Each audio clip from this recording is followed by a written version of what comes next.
Salam hər kəsə. Bu videoda mülayim iqlim qurşağı haqqında danışacağıq. Mülayim iqlim qurşağı əsas iqlim qurşağıdır və il boyu qalxan hava alçaq təzyiq hakimdir və əsasən sərin və rütubətli bir iqlimdir. 4 tipi mövcuddur.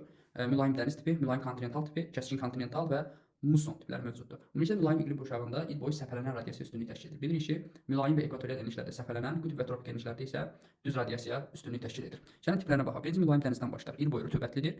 Yəni yağıntılar il boyu bərabər paylanır. Yanvar ayının orta temperaturu müsbətdir. Əsas əksər ərazilərində Şimali Amerikada, ümumiyyətlə əsasən materiklərin qərb hissəsində formalaşır. Məsələn, Şimali Amerikanın qərb hissəsi Alyaska yarımadası, Avrasiyanın qərbi Skandinaviya yarımadası, İrlandiya adası, Böyük Britaniya adası, Fransanın və Almaniyanın qərbini qeyd etmək olar. Cənubi Amerikada Çilinin qərb hissəsi mülayim dəniz iqlimidir. Afrikada ümumiyyətlə rast gəlinmir.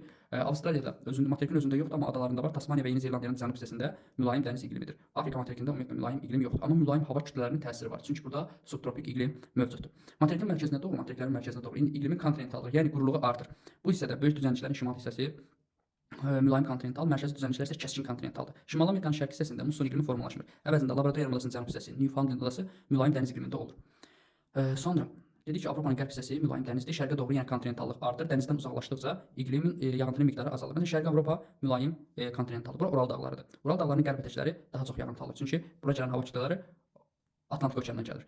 Və Ural dağları bu hava kütlələrinin qarşısını kəsir və Ural dağlarının şərqdə iqlim daha da quraqlaşır. Yəni kəskin kontinental olur. Ona görə qərbi Sibir, Turan ovalığı, Orta Sibir, bax bu ərazilər ən deməli kəskin kontinental iqlim müşahidə edilir.